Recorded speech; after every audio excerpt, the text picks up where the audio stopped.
Alright, we got the Astro van here. It's just about ready to go. Got the hole in the hood, door bar on, gas tanks moved, batteries moved. Just about ready to go. This one here is going to be going to Newington. Be bringing this, be bringing a V8, and I'll be bringing a Toyota Camry for my sister. But here it is. Pretty clean actually. Never found any surprising rust. Floor's good. Back here's good, which was nice. I knew the thing was pretty clean anyway.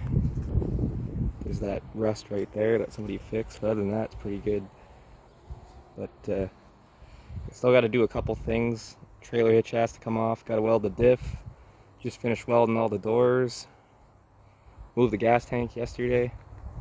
Stock tank, cut it down from the bottom, mounted it in there. Pretty stock.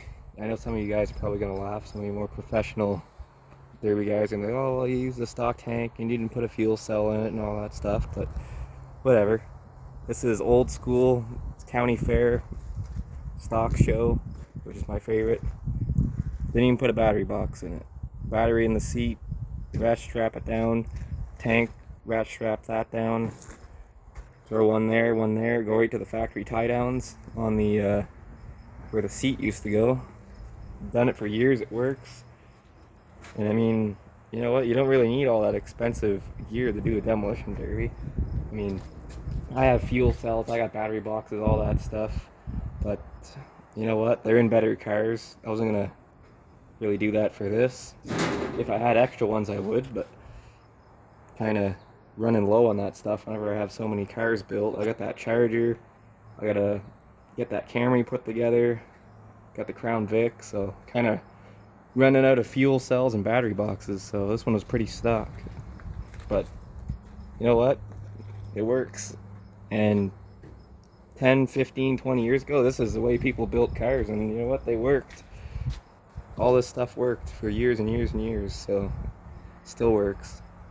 And you know, this is something that someone basically you can build at home with, you know, if you have some mechanical skills and some tools, some basic tools, you know, something anyone can build if you got some mechanical knowledge.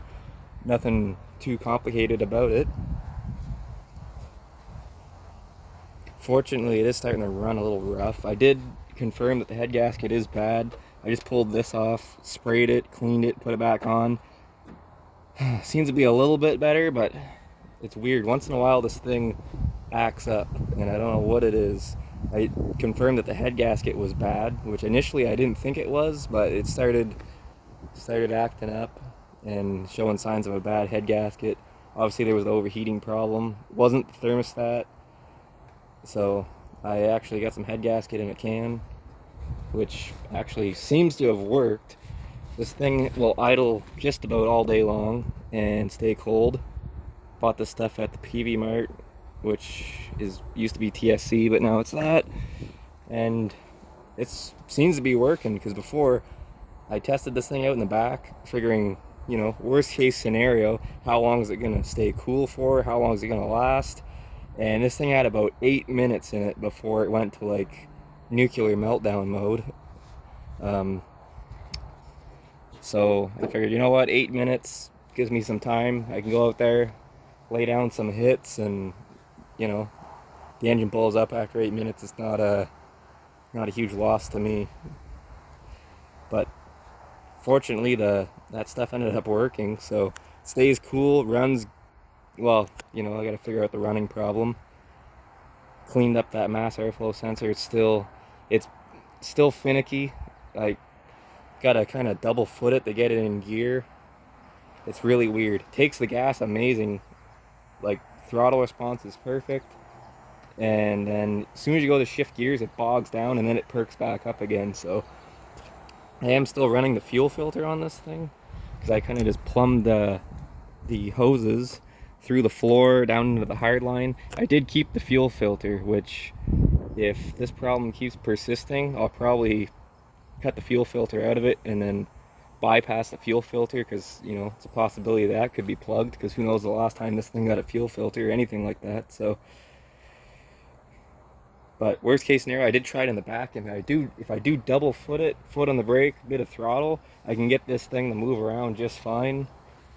It's just, and it takes gas great. Once you're in gear and you're in first or reverse, it just hauls ass. But it's just that initial when you shift it, don't know what it could be. It just recently actually started doing this. I did it once before, and I was able to rev it up a couple times and get it up to full temp. And as soon as I got the full temp, it was fine. It seems the warmer it gets, the better it runs. So I don't know. It's a weird issue. So it could be the fuel filter. Could have been that sensor. I mean, I cleaned it. It seems to be a bit better now. I can shift it with minimal stalling.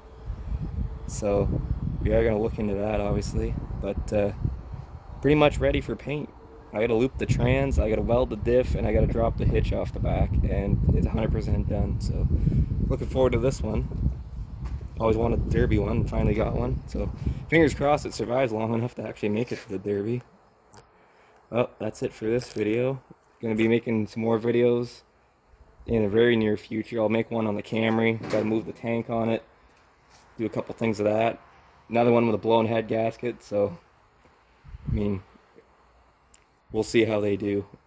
And then I got the Crown Vic. I got to fix the spindle, fix the axle. Fuel pump died in it, unfortunately. Well, it's just an inline pump, so Amazon's going to bring me a new one tomorrow. And yeah, that's about it for this video. See you guys in the next one.